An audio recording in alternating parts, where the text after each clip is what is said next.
À la fin du XXe siècle, à la fin du XIXe siècle, au début du XXe siècle, il y avait les travaux de Paul Chouinard notamment, et on parlait d'une astrologie scientifique. Et le mot astrologie scientifique a souvent été mal compris. On l'a réduit au fait qu'on se servait des données astronomiques, mais ce n'est pas que cela. L'astrologie scientifique est liée également à un processus statistique. Et la question n'est pas de savoir si ce sont des statistiques qui sont valables ou pas.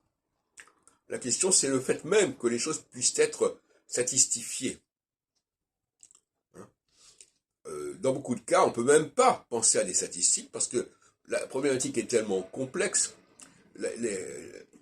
qu'on ne peut rien faire. Donc, c'est déjà pas mal que quelque chose puisse faire l'objet d'une statistique, même si c'est négatif, puisse être formulé dans des termes de possibilités statistiques.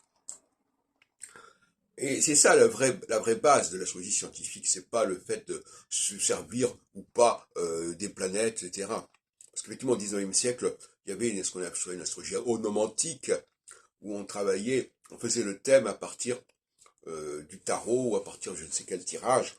J'en ai parlé d'ailleurs dans mon bouquin sur Était là, l'astrologie du livre de Thoth, de 1785, paru en 1993. Donc, moi je suis pour une astrologie scientifique, c'est-à-dire qui justement isole des unités particulièrement limitées. Par exemple, Michel Gauquelin, il fait l'astrologie scientifique parce que il réduit l'astrologie à quelques facteurs très simples, en tout cas à définir. Il y a le jupitérien, il y a le saturnien, etc. Bon. Dès qu'on est dans la complexité, on n'est plus dans la statistique, il faut dire les choses comme elles sont. Et donc on n'est plus dans l'astrologie scientifique, on n'est plus dans la science.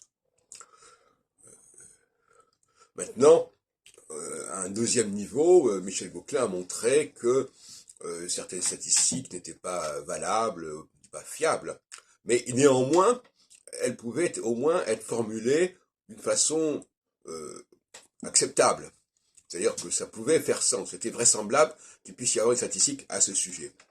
Mais pour beaucoup d'astrologues, la notion même de statistique ne fait absolument pas sens.